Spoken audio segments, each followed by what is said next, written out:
Hey guys, it's Lola with Grateful Gratitude, and I am back for the fourth installment with Mark Friedman, a good friend. And if you haven't seen the other videos or podcasts, Frito in mid-August crashed. And when we say crashed, we mean that his body literally gave out. He had to drive himself to the hospital. He was admitted and pretty quickly put on life support afterwards, on life support for over 30 days, in the hospital for over 4 months, was it? And then rehab for another month. Is that accurate? It's about right, yes. So today, Mark, I mean, I saw you Tuesday, but I didn't get a chance to talk to you. And I'm wondering, how are things going for you? How's your week been? They're actually going very well physically. You still hear it in my voice. You know, I still need to build strength back up in my lungs and all my muscles. But I'm out and about trying to get back to as normal a life as possible. I've ditched the walker. I'm using a cane. I'm driving. So things physically are getting a little back to normal, schedule-wise and all that.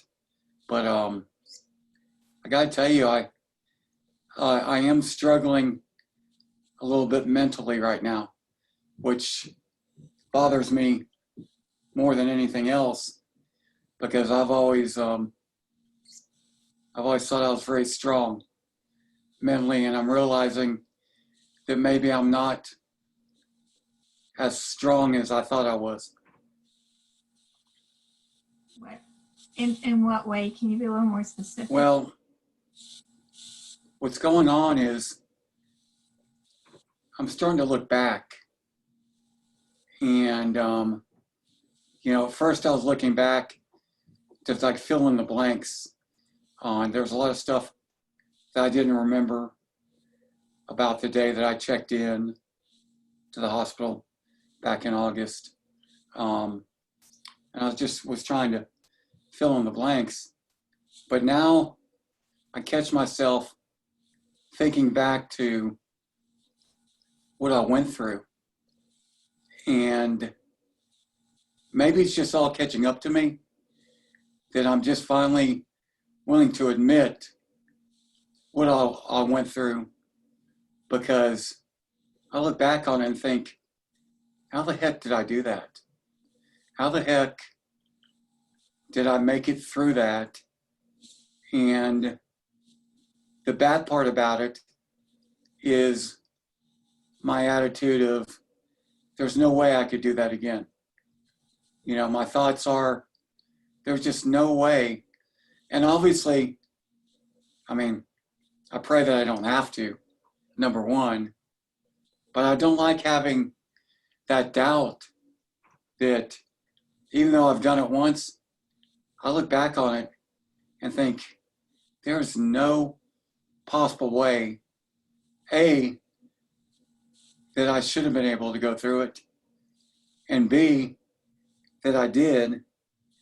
And that kind of negative attitude kind of bothers me. So it's kind of a compounding effect and impact. I think that this whole thing is still very fresh and new. Even though, you know, we look and say this has been 5 months process, it's still very, very new because there's so much you did go through. And, you know, healing physically and emotionally, it wears on us. I mean, we're human. Our bodies can only do certain things. And I just, you know, knowing you and knowing how grateful and faithful you are, it just doesn't surprise me. I think it's part of your process in healing. And I think I would look at it this way. You know, instead of trying to put the pieces together because you've put a lot of those pieces together, put those pieces together with concrete and think how far you've come. I mean, because we stood that first day and prayed that we weren't sure you were going to be here the next day. And I look at you now sitting there talking, experiencing, and sharing. That's a long road. I think you need to give yourself a little more credit. Maybe, but the fact that I'm looking at something thinking I can't do it, that I wouldn't be able to do it, bothers me a little bit. And there is a little, I mean, I hate to call it, and I think I've talked to you about this on the podcast, PTSD, where if I'm watching a movie or anything on TV and there's a scene in a hospital room, I got to change the channel, or I got to fast forward, because I just, and I've realized that, and I don't like that. I don't like that weakness in me at all. That something as simple as watching a scene on TV that takes place in a hospital room gives me that type of reaction. I don't think this is uncommon, and I don't want you to beat yourself up with this. I think it's okay to turn it. It's when I first was divorced, and I divorced a man that was addicted to alcohol and drugs. I couldn't stand to see that, or see someone drink to excess. So I think that's very normal. I think the thing we always have to remember is that, you know, God's going to equip us for whatever he brings us through. And, you know, God brought you through this for a reason that we don't know why yet, but you will someday. I'm very glad you brought that up real quick, because I should have started with this, because that right there is the real point that I'd like to get across in this episode, is that God does equip us, because what I've been going through this week with the looking back and thinking there's no way I could go through this, that's proof that God equips us. I'm not equipped. I'm absolutely not equipped to go through something like this. I wasn't equipped to go through it before it happened, but God equipped me to go through it. And that's how I made it through it. So I'm very glad that you brought that up before we lost the main point. And that's the main point, is that no, we are not necessarily equipped to go what we go through, but somehow, some way, God, if we let him, will equip us. Well, Mark, knowing you as well as I do, you always tend to take everything on yourself. And, you know, maybe talking to others, or others who have struggled with being in the hospital and things, maybe there's somebody you could talk to that could relate. Or I don't want you to internalize this and think you have to figure this all out on your own. Yeah, well, that's the way I am. Well, I know, but you're also telling your story for a reason. Not only are you inspiring others, but it helps you to hear it. It's like being, when I was 16, I was in a very bad car wreck, and I kept reliving that through my, you know, at night, I couldn't sleep and things. And I kind of realized that I wasn't going to heal if I didn't slowly work through it and process it. And I just, again, don't want you to push yourself harder than you need to, because your body still has a lot of healing to do. Well, and you know, what we're just saying is, humans, we can go through and we can do so much more if we accept God's help. If we go through faith, he'll enable us. One of the great things this week, I was able to go to my Bible class in person at church for the first time. And that was one of the best moments since I've been out. It was, pardon me, very interesting, because a lot of the people, between the weight that I've lost and my mask, didn't recognize me at first. And that was interesting to me. But once they did, it was such a blessing. And there's a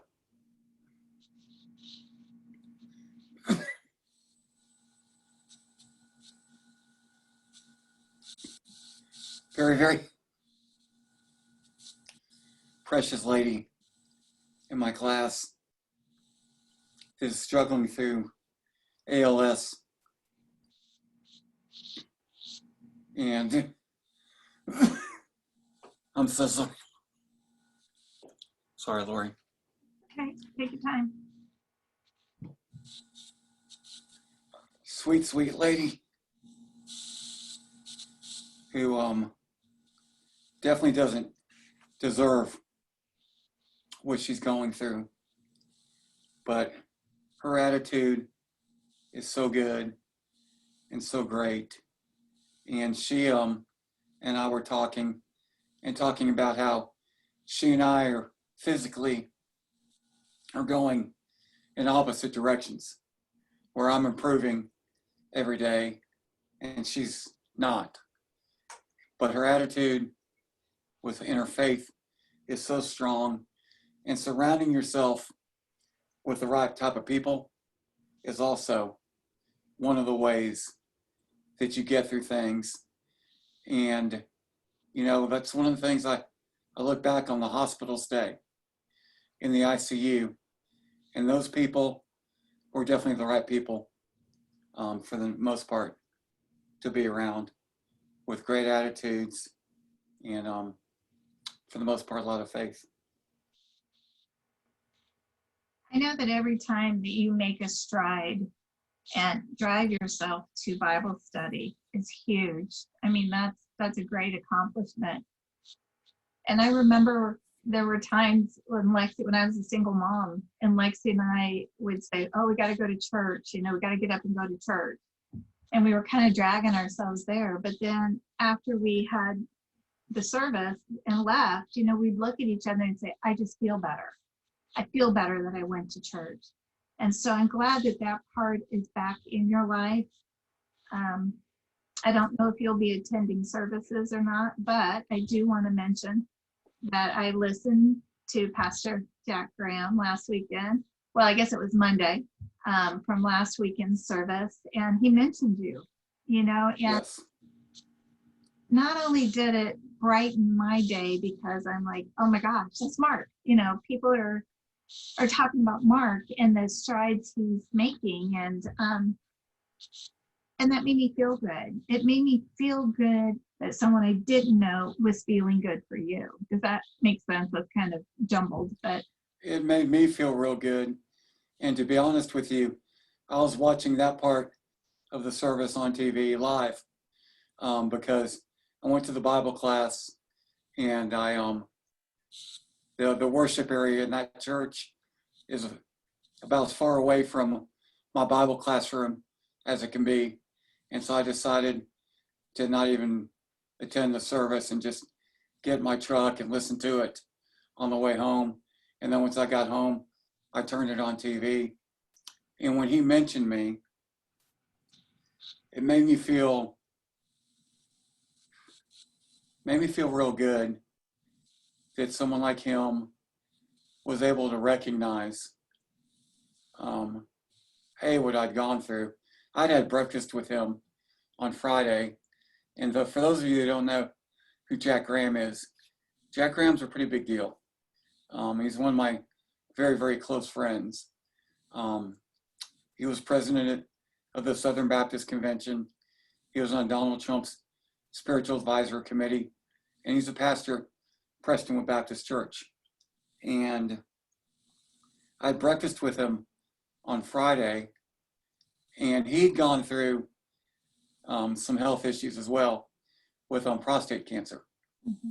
And he was really encouraging to me, telling me about what he went through and the loss of appetite, which I'm going through right now, and the fight you have with your pride, and not letting anyone know that you're not feeling well, or not letting anyone know that you're weak, and how idiotic that is, because people know. I mean, you can hear it in my voice. You can see it by looking at me. I don't like that one bit. 1 second. I don't know why Siri decided to do that, but I don't like that one bit. I don't want people looking at me as weak. I don't want people feeling bad for me or sorry for me. And I just need to, I guess, keep repeating that. And I hope that comes through when we do these episodes, because the whole goal is to hopefully help at least one person. And once again, my goal in this episode, hey, we're not equipped. We're not equipped to handle everything. And the Lord will equip us if we will allow it. And that's the only way I can think of when I look back that I made it through those 4 months, especially in the ICU, is that I trusted. And I just hope that message gets through. Well, let's just take a look at what you have been talking about. So first of all, Jack Graham went through prostate cancer, and he's very open about that. He talks about that 3 or 4 years ago, I think, if I'm correct.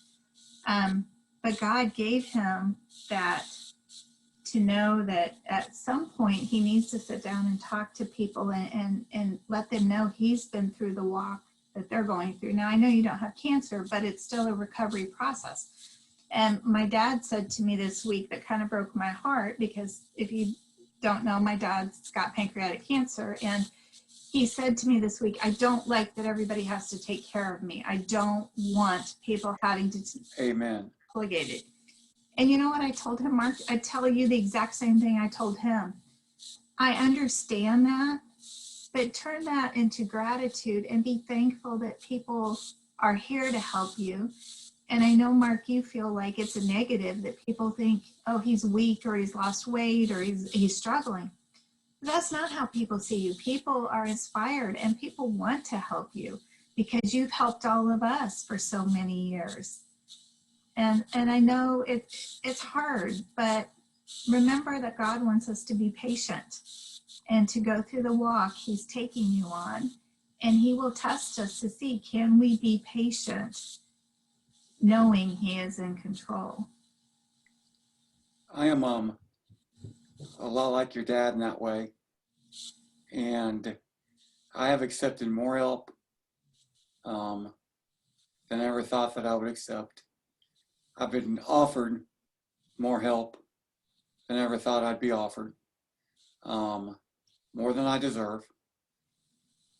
And right now, and you know this, for multiple reasons, I'm trying to get to the point where I don't need any help. I'm trying to do as many things on my own as possible. And I think I've gotten to the point where, unless I'm missing something, right now, the main thing, I'm sure there's lots of other things that maybe I haven't tried, but the main thing I need done that I can't do for myself, and this is funny, is I can't take my trash out. I can't take my garbage out. That's frustrating. It's kind of funny because I've got 2 bags of trash right now in my apartment that need to be taken to the trash chute, which is on the other side of my apartment complex. But that's the one thing. Other than that, let me tell you something, Lori. This is just a side note.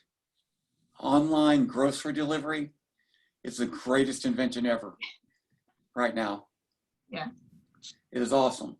Yeah. So I've got that down, and I've got all the stuff around my place down and I'm driving, so I don't need help there. I think I frustrate others, and you invited me to lunch yesterday. You would be very frustrated with me because one of the real hard things to do in some, especially restaurants, is I have a hard time getting out of certain chairs, like standing up. But I will only accept help as a very, very, very last resort. And like today, I went out to lunch with someone, and she wanted to help me out of the chair because the floor was very slick. And every time I would try and push up, the chair would go out from underneath. And I told her, no, I gotta figure this out by myself because one day you're not gonna be there. And so I figured it out by myself, but it's very frustrating to others who wanna help and you won't let them. Does that make sense? It does. It does. I'll tell you just like I tell my dad. So when I was had just had Lexi, my ex-husband didn't come to the hospital. I was by myself. And Lexi had to go back into the hospital ICU and actually almost died. But my parents drove up from Texas to help me because I had no one. And I know you have a lot of people, but it is hard to say, I'm going to step down from being superwoman or superman and allow others to do for me. But you got to do that. You know, Mama's preaching to you here. You just got to do that because the more you open yourself up for help and you allow others to help, more of a peace will be over you. And you'll be taking all that burden off your shoulders, thinking you have to do it all. And I know you very, very well. I know how you are in control at all times. But I do want to ask you a question. Please. You started off by saying, you know, it's been a tough week, you know, thinking back. And if you see a TV show with a hospital on it, you know, you have to turn it. I guess I want to ask you, how are you dealing with those moments? I'm trying to get rid of them as quickly as possible. I'm trying to change the narrative in my mind and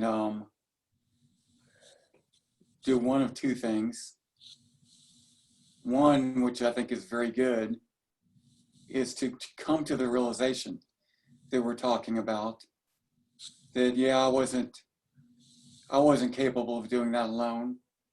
I wasn't capable of doing that on my own. The way I was capable of doing it and the way others are is through God, and through God enabling us to make it through those moments. That's number one. The other way is kind of cocky, but it's telling myself, yeah, there's no way you should have gone through it, but you got through it because you're a stud. You know what I mean? And that part's a little bit harder and probably not as healthy as giving, you know, the Lord all the credit and taking the credit away from him by saying it was me, because I know it wasn't me. It really wasn't.